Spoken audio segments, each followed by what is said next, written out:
Welcome to Storytime with Angel. It's a little dark in here, sorry. It's kind of appropriate for the season though. Tomorrow's Halloween and I'm wearing my Edgar Allan Poe shirt. Today though, we're actually going to talk about a Christmas anthology coming up. I know Halloween's not even over yet and I'm talking about Christmas. But what I'm going to be doing is reading excerpts from the Christmas anthology, the Mischief Corner Books Christmas anthology that should be coming out Thanksgiving weekend this year. And we're going to be doing this Thursdays until the release.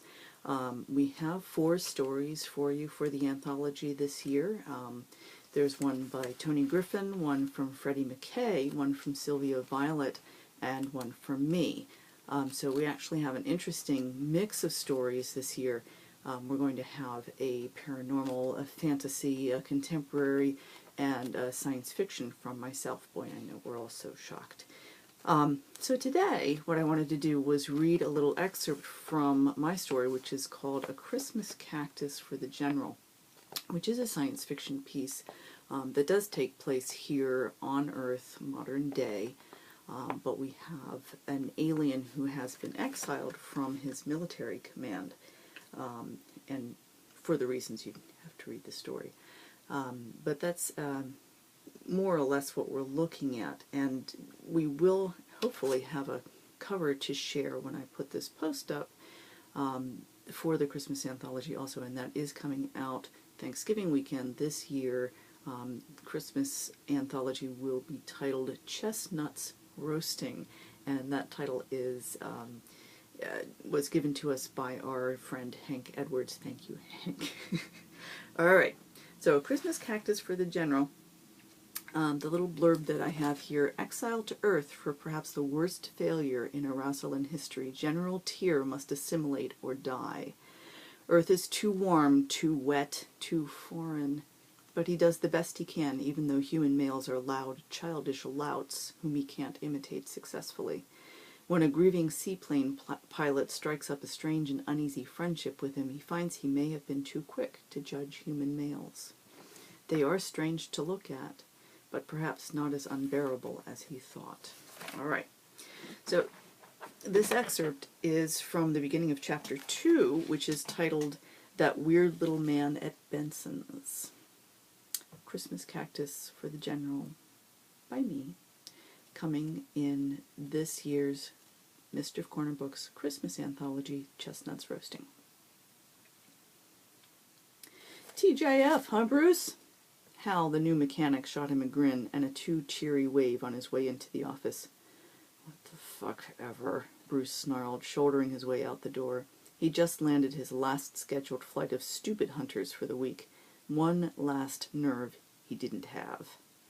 Shh, Hal, Belinda said from behind the reception desk. We don't say that to him. Why not? What's his problem? The explanation, if Belinda gave one, cut off as the door snicked shut. Quiet. Blessed, blessed quiet. He needed that more than anything else. Some weeks Friday wasn't that bad anymore. A little melancholy, but bearable. During the run-up to the holidays, they started to suck big brass donkey balls again. He shrugged into his sheepskin coat and trudged through the loose-packed snow to his truck. Some Novembers brought a ton of the white stuff, others not so much. So far, there'd only been about 8 inches total for the month, not enough to slow down any self-respecting Alaskan. Certainly not enough to keep him from his regular Friday routine. Same route, same set of steps, every Friday. He wasn't sure by now if it was superstition or some fucked-up way to seek comfort from something familiar. First stop was for the takeout order of Kung Pao chicken from the Fly-In restaurant. Belinda always called it in for him when he radioed he was landing. It was always ready for him by the time he got there. Next stop was Benson's as he headed north. Maybe it wasn't the biggest florist nearby, but he'd always stopped there, so he didn't change it. He didn't want to change anything. Unexpected things aggravated him during his Friday trip, so it pissed him off when Molly had hired that new guy to help in the shop. Pissed him off something fierce. Bruce parked the truck and stomped into the shop, already irritated that the little twit was behind the counter. The same as last week, sir.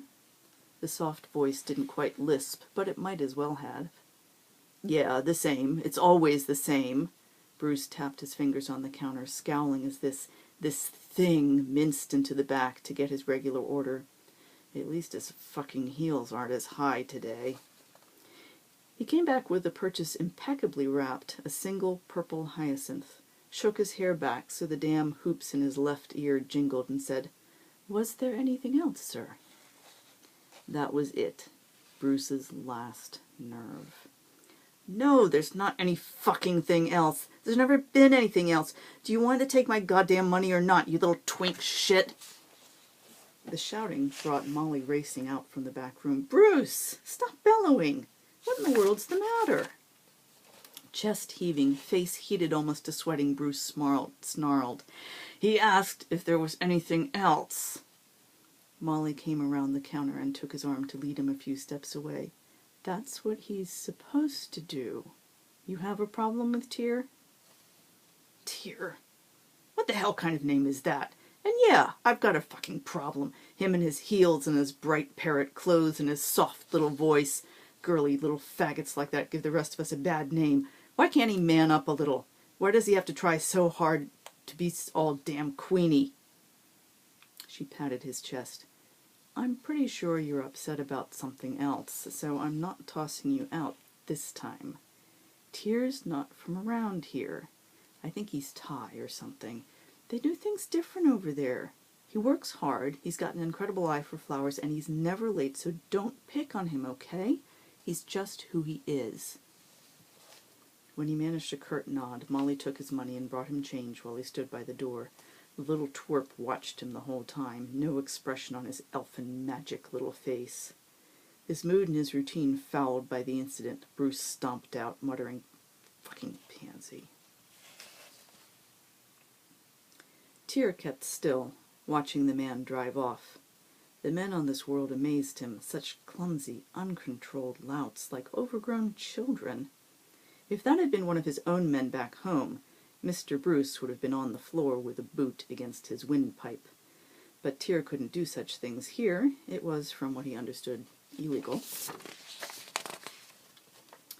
"A pansy seems an honorable flower. Such strong colors," he said as Molly returned to him. "But I'm fairly certain that wasn't a compliment." "No, it wasn't." Molly pursed her lips, an expression Tyr knew by now meant she was unhappy. "I'm sorry about that. I think he goes to visit someone in the cemetery every Friday, but it's no excuse to act like a son of a bitch."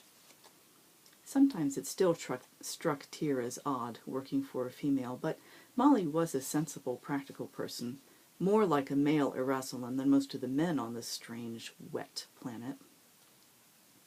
"When you say he visits someone at the cemetery, is this a way of saying he goes to honor someone who has died?" Molly gave him an odd look, then shook her head. "I'm sorry, your English is so good, I forget you get tripped up by expressions sometimes. Yeah, I'm pretty sure he lost someone close to him." The single hyacinth every week seemed extravagant tribute, but Tyr had to tamp down hard on his instincts every time he filled a customer's order. Flowers to these people were disposable, things of temporary beauty that could be callously cut from their parent plants. A single plant given to the honored dead back home would have been a sign of such overarching grief that the survivor's family would have feared an imminent suicide attempt. But for this man, the tribute paid is every week. His wounds are deep, but not fatal. Not that I have any reason to be curious, or even vaguely interested. Rude, uncouth. What is the word? Jerk. Never fear, Molly. It is difficult to be offended by words that don't mean much to me." He offered her a smile, since smiles were often meant as reassurance here. "You said you had lights to put up today. For the upcoming holiday?" "Right, the Christmas lights." Molly scurried to the back and returned with 2 boxes full of small glass bulbs attached to wires. "I guess you don't do Christmas either, huh?" "My family never celebrated Christmas, no." "Oh, right. Buddhist or something, I bet." "Something of that sort," Tyr murmured as he began to pull one of the hopelessly tangled strands from the first box. Apparently, Christmas had something to do with testing spatial acuity in patients. Odd holiday.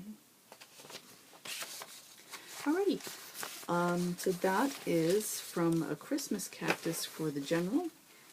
That will be in Chestnuts Roasting, the anthology coming out for Thanksgiving. I will be reading excerpts from the other stories in the next few weeks. Look forward to those on Thursdays. That's all for today, and we'll see you next time. Thanks for listening.